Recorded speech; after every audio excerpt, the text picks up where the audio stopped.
降薪和取消年终奖同时来了。 Pemotongan gaji dan pembatalan bonus akhir tahun terjadi pada saat yang bersamaan. Kemarin, saya berencana untuk mendapatkan bonus akhir tahun dan akan membeli tas sebagai hadiah untuk diri saya sendiri. Hari ini, saya diberitahu tentang pemotongan gaji dan pembatalan bonus akhir tahun. Teknologi netak baru-baru ini mengumumkan bahwa Tencent akan menyerahkan sewa lantai 2-15 dan sebagian dari lantai 17 gedung netak di Science Park. Sewa seharusnya berakhir pada Mei 2026. Sewa tahunan yang terlibat pada tahun 2023 adalah sekitar 5,56 juta dolar US, dan dampak merugikan dari penyerahan paling sedikit TMT di Science Park dan bahkan gedung perkantoran komersial dan Nanshan masih terus berkembang. Tidak ada gaji untuk tahun baru, bentuk kelompok untuk mengumpulkan upah. Ini adalah orang yang berhutang uang kepada kita dan tidak mau memberikannya. Kami berkumpul untuk menuntut uang, tidak ada yang akan pergi tanpa membayar gaji yang belum dibayar, dan tidak akan ada yang menikmati tahun baru.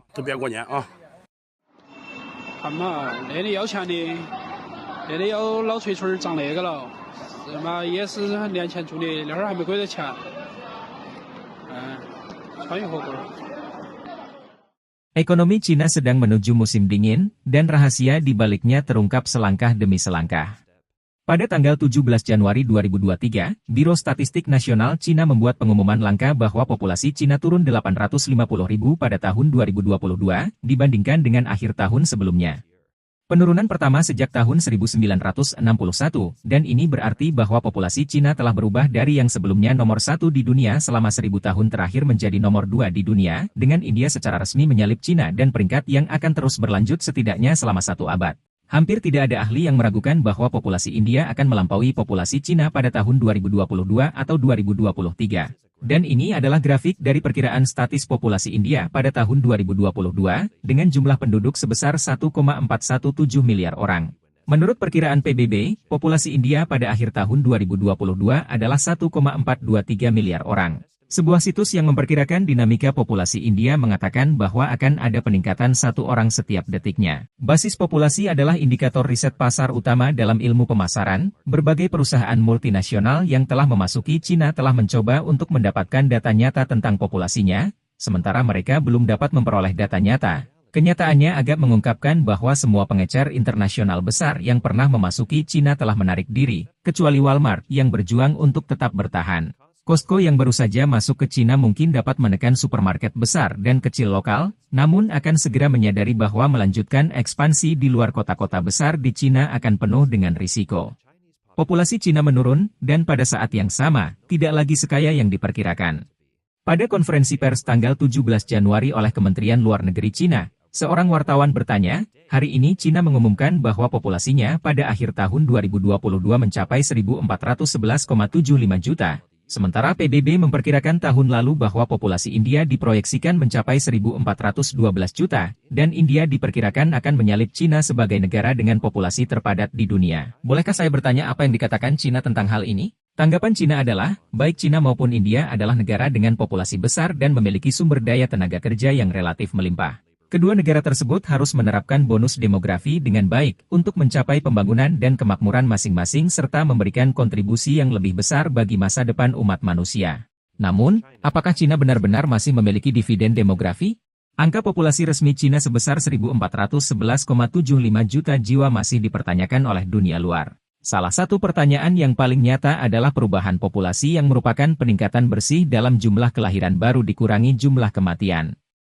Dalam angka resmi, jumlah kematian pada tahun 2022 adalah 10,41 juta, hampir sama dengan tahun-tahun sebelumnya. Tetapi dunia telah melihat tsunami virus yang melanda Cina sejak awal Desember 2022, beberapa orang telah menghitung dengan menggunakan peningkatan 5 kali lipat dalam beban kerja krematorium Beijing pada Desember 2022, dan memperluas itu ke seluruh negeri, jumlah kematian pada Desember 2022 saja sekitar 4 juta. Jadi, jumlah kematian di Cina pada tahun 2022 pasti akan jauh lebih tinggi daripada tahun-tahun sebelumnya. Berapa jumlah penduduk Cina sebenarnya?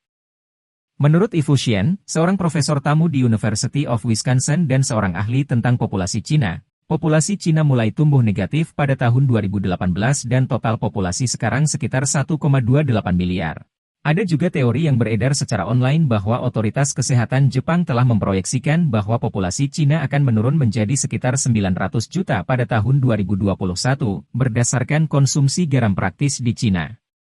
Namun, kami belum menemukan sumber yang otoritatif untuk klaim ini.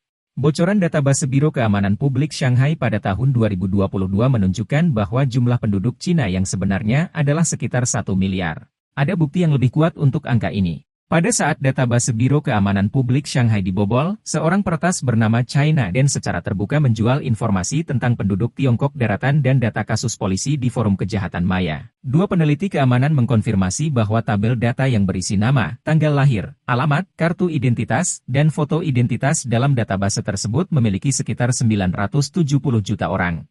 Radio Free Asia merilis laporan investigasi yang berbunyi, seorang profesional yang akrab dengan pekerjaan industri data di Cina dan AS menjelaskan bahwa menurut petunjuk yang ada, kemungkinan sumber kebocoran tersebut adalah ketika para programmer menggunakan server Elasticsearch untuk membangun sistem pencarian data besar untuk Biro Keamanan Publik Shanghai. Mereka mencadangkan data di iCloud tetapi secara tidak sengaja membiarkan pintu belakang data terbuka lebar sehingga menjadi informasi yang dapat diunduh atau dilihat di situs visualisasi data Kibana. Orang yang mengerti teknologi IT tahu bahwa untuk melakukan pencarian Elasticsearch, semua data basis data harus dikirim ke Elasticsearch, kemudian Elasticsearch akan menganalisis dan menyortir data tersebut untuk memenuhi persyaratan teknis dari Biro Keamanan Publik Shanghai untuk pencarian intelijen penuh. Dengan kata lain, basis data di iCloud ini sudah lengkap berarti populasi nasional dari basis data Biro Keamanan Publik Shanghai adalah sekitar 1 miliar, yang berbeda 400 juta dari 1,42 miliar yang diklaim secara resmi oleh Cina.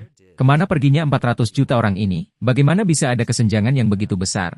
Baru-baru ini Epoch Times Media Group yang berbasis di New York, menerbitkan sebuah artikel utama Master Li Hongzhi. Pendiri Falun Gong menyatakan bahwa Partai Komunis Cina telah menutupi epidemi ini selama lebih dari 3 tahun di mana 400 juta orang telah meninggal di Cina. Master Li juga menjelaskan bahwa 500 juta orang akan tewas di Cina pada saat gelombang epidemi ini berakhir. Entah itu pengumuman resmi Cina tentang pertumbuhan populasi negatif pertamanya, atau spekulasi swasta bahwa populasi Cina sekitar 1 miliar, semua ini menyiratkan perubahan dramatis dalam 2000 tahun. Secara historis, Cina mungkin telah menduduki peringkat teratas sebagai negara dengan populasi terbanyak di dunia selama 2000 tahun. 600 tahun yang lalu pada puncak kejayaan dinasti Ming, negara ini memiliki populasi hampir 200 juta jiwa, atau sekitar 35% dari populasi global. Pada akhir dinasti Qing, jumlah penduduknya mencapai 400 juta, atau sekitar 23% dari populasi dunia, dan hingga kini masih menjadi negara dengan penduduk terpadat di dunia. Bahkan dari grafik rilis data resmi Cina yang telah diperbaiki, populasi terbesar berada pada kelompok usia 30 hingga 58 tahun, setelah itu kelahiran mulai menurun. Menurut data resmi rasio gender wanita terhadap pria pada akhir tahun 2022 adalah 104,69, jumlah wanita berusia 15 hingga 49 tahun pada tahun 2020 sekitar 46 juta lebih sedikit dibandingkan tahun 2010. Dari jumlah tersebut, jumlah wanita dengan usia reproduksi optimal, yaitu populasi wanita berusia 20 hingga 34 tahun adalah 15 juta lebih sedikit pada tahun 2020 dibandingkan pada tahun 2010. Jadi, bahkan jika Cina mendorong kelahiran sekarang, tidak mungkin populasi akan tumbuh secara signifikan. Mengenai komposisi usia, populasi usia kerja usia 16 hingga 59 tahun menyumbang 62% dari populasi negara ini. Setelah keluarga berencana yang ketat diperkenalkan pada tahun 1980-an, Cina mengembangkan struktur keluarga 1:2:4 yang berarti 1 anak 2 orang tua dan 4 kakek nenek. Ketika generasi anak-anak ini mencapai usia dewasa, anak ini harus menghidupi 6 orang pensiunan. Orang Cina sudah sangat bekerja keras termasuk ibu dengan bayi kecil dan orang tua di usia lanjut. Kakak perempuan saya bekerja dengan bayaran 6,30 RMB per jam, atau sekitar 90 sen dolar AS, karena dia masih harus mengurus anak-anak. Dia mengatakan kepada saya bahwa dia dibayar sebesar 74 dolar AS bulan lalu. Ibu mertua saya, tempat konstruksi tidak mau menerimanya sebagai pekerja karena mereka pikir dia sudah terlalu tua. Usianya hampir 70 tahun dan dia membantu orang membuang sampah. Di antara gajinya 118 dolar AS sebulan, dia mengambil barang bekas dari tumpukan sampah dan menjualnya untuk mendapatkan uang, jadi dia mungkin memiliki penghasilan tambahan. Paman dan bibi saya yang berusia 70-an tahun pergi ke ladang dan membantu orang memotong rumput liar, dan mendapatkan 4 atau 7 dolar AS per hari dengan melakukan hal tersebut. Alasan mengapa demografi sangat penting dalam pengambilan keputusan adalah karena orang-orang dari berbagai usia memiliki kebutuhan dan kebiasaan konsumen yang berbeda. Jika populasi Cina benar-benar hanya sekitar 1 miliar dan akan menurun secara signifikan di masa depan, maka siapapun yang berinvestasi di Cina atau terlibat dalam kegiatan ekonomi lainnya harus berhati-hati, jika tidak, mereka kemungkinan akan mengalami konsekuensi dari kesalahan penilaian. Akhir-akhir ini, banyak ahli bertanya-tanya mengapa orang berhenti mengkonsumsi. Jawabannya sederhana, hanya 2 kata, tidak ada uang. Apakah Anda bertanya mengapa kami tidak mengkonsumsi? Kalau begitu, saya bertanya kepada Anda, berapa penghasilan orang biasa sepanjang tahun? Mereka yang mengatakan bahwa kami tidak mengkonsumsi. Sudahkah Anda menyelidikinya? Apakah orang biasa punya uang? Orang tua hidup hemat dan menabung sepanjang hidup mereka, tetapi itu tidak cukup untuk generasi penerus. Para ahli itu bertanya, mengapa Anda tidak mengkonsumsi? Bolehkah saya bertanya dari mana Anda mendapatkan begitu banyak uang? Seorang penduduk desa biasa menghasilkan 450 hingga 600 dolar AS setiap bulan melalui kerja keras. Dia harus makan dan menabung untuk hari tua karena dia tidak akan punya uang ketika dia tua. Jika Anda sudah tua dan tidak punya uang, anak-anak Anda bahkan tidak akan memperlakukan Anda dengan baik di hari tua Anda. Jika Anda tidak memiliki penyakit atau bencana, Anda masih bisa menghadapinya, tetapi jika Anda memiliki penyakit, Anda akan menghadapi jurang maut, di mana Anda berani menghabiskan uang. Jika saya mendapatkan penghasilan sebesar 1.500 dolar AS per bulan, saya berani menghabiskan 750 dolar. Inilah kenyataannya. Data resmi pada 17 Januari juga menunjukkan penjualan dan transaksi properti pada tahun 2022 masing-masing turun 27% dan 24% dari tahun ke tahun. Pada Agustus 2020, pemerintah Xi Jinping meluncurkan kebijakan 3 garis merah untuk mengawasi industri real estate secara finansial, yang menyebabkan pendinginan industri real estate Cina dengan cepat. Melihat ke belakang, apakah pemerintah Xi Jinping sudah mengetahui pada saat itu bahwa populasi Cina sebenarnya telah menurun secara signifikan?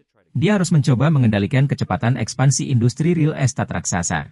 Sebelum tahun 2020, seluruh perusahaan hulu dan hilir real estate menyumbang sekitar 30% dari PDB Cina. Kemudian penjualan real estate pada tahun 2022 turun 27% dari tahun ke tahun yang berarti dampaknya terhadap PDB ekonomi Cina sekitar 5%.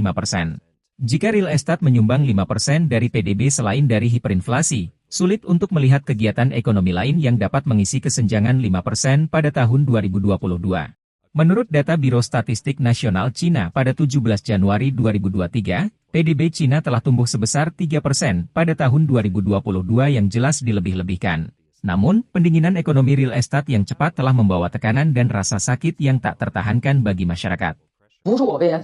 Saya bukan seorang alarmis. Gelombang nyata gagal bayar hipotek mungkin akan segera terjadi. 2 hari yang lalu saya membaca berita online yang menyertai rencana platform video pendek terbesar di Cina untuk memberhentikan karyawan. Baru-baru ini, ada banyak PHK. Tentu saja, ini hanyalah gambaran dari PHK saat ini di industri internet. Ini lebih dari sekedar ByteDance, Alibaba, Tencent, JD.com, dan milik Cina lainnya. Banyak perusahaan yang menghadapi PHK dan pemotongan gaji untuk mengurangi biaya. Apa dampak langsung dari hal ini? Artinya, sekelompok orang yang awalnya adalah kaum elit di Cina. Mereka memiliki gaji yang tinggi, dan mungkin membeli rumah dengan harga tinggi. Masalahnya sekarang adalah setelah PHK, apakah mereka masih bisa kembali ke pekerjaan dan status pendapatan semula? Tentu saja tidak, tapi mereka masih harus membayar cicilan rumah yang tinggi. Bisakah mereka menanggungnya? Bisa saja rumah tersebut dijual dengan harga murah, tetapi hanya sedikit orang yang mau membeli saat ini. Atau seseorang tidak akan mampu membayar cicilan rumah, dan kemudian mulai gagal bayar. Ini adalah hal yang sangat-sangat berbahaya. Penurunan mendadak industri real estate Cina telah menyebabkan putusnya rantai modal industri yang mirip skema Ponzi ini. Banyak orang yang terlibat di hulu dan hilir industri real estate belum menerima pembayaran untuk pekerjaan mereka, dan telah jatuh ke dalam hutang yang sangat besar.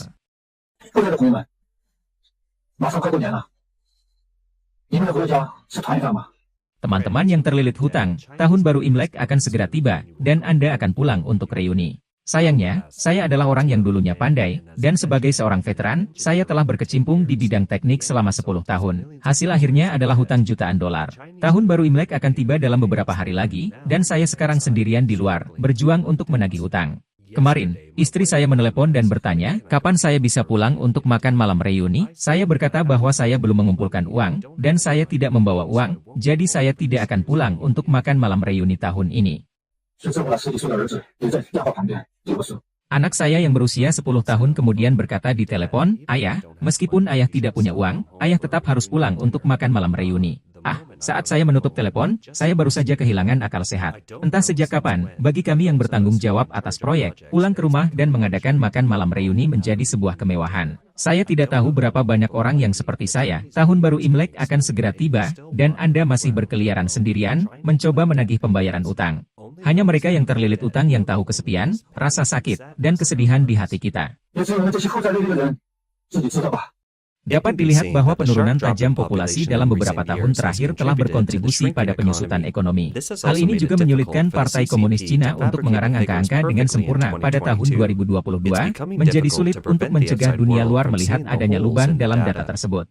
Orang Tionghoa biasa bukanlah ahli data, tetapi meskipun demikian, mereka secara pribadi telah merasakan bahwa ukuran pasar telah sangat berkurang. Dengan lebih sedikit orang, konsumsi secara alami akan berkurang dan tidak perlu membeli lebih banyak rumah. Penutupan bisnis besar dan kecil serta PHK akan segera menjadi hal yang biasa.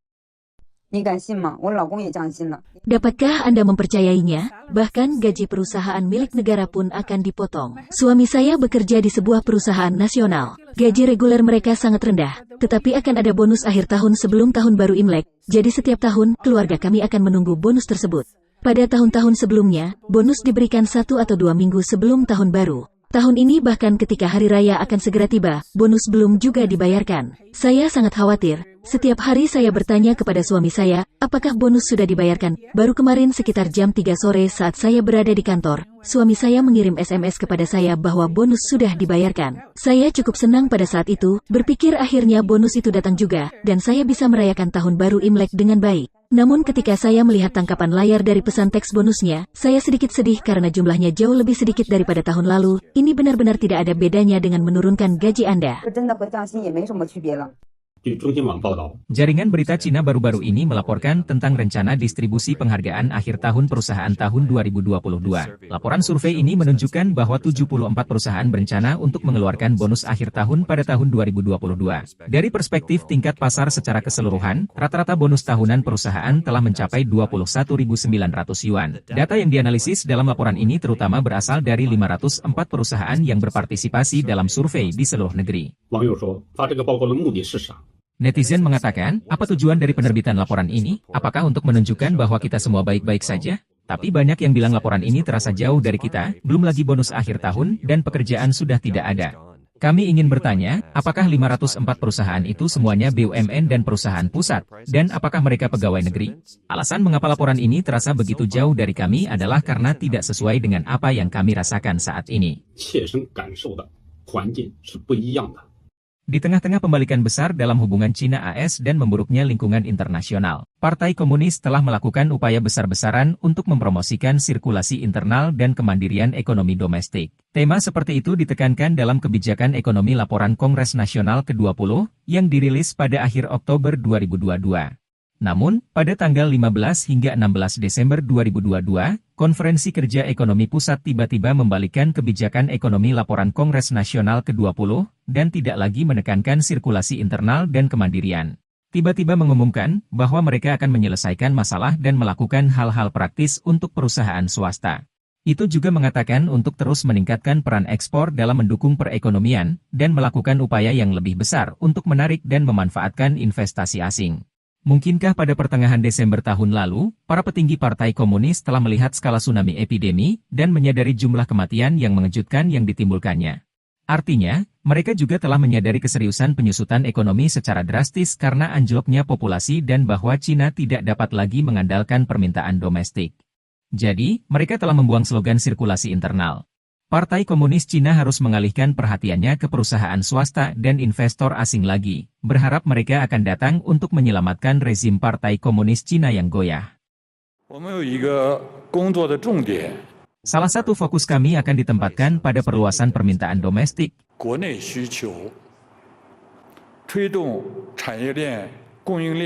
menjaga kelancaran industri dan rantai pasokan. Kami akan mendukung perkembangan sektor swasta yang sehat dan memperdalam reformasi BUMN. Kami menyambut lebih banyak investasi asing di Cina.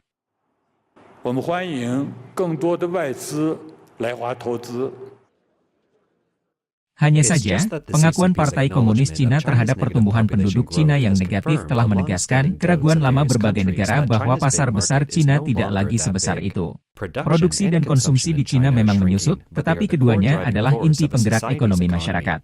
Dengan kata lain, struktur sosial Cina telah mengalami perubahan besar. Akibatnya, ukuran pasar Cina yang sangat besar seperti yang sering diklaim para pemimpin Partai Komunis Cina dengan cepat kehilangan nilainya. Ini semua untuk mengumpulkan gaji.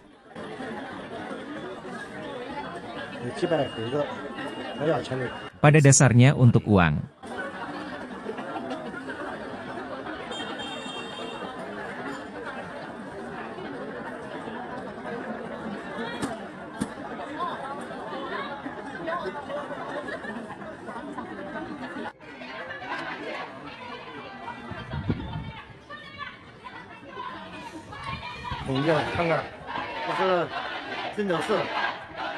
Lihat, ini adalah pusat penerimaan untuk orang-orang yang mengunjungi kota Chengzhou. Para pekerja migran kami belum menerima gaji mereka setelah bekerja selama 2 tahun, dan mereka semua datang untuk meminta uang. Sampai sekarang, semua orang belum menerima uang, tetapi tidak ada yang bertanggung jawab atas masalah ini.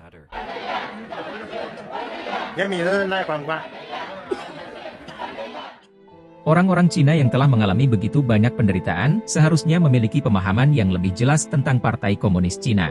Mungkinkah mereka akhirnya akan mengucapkan selamat tinggal kepada Partai Komunis Cina dalam waktu dekat?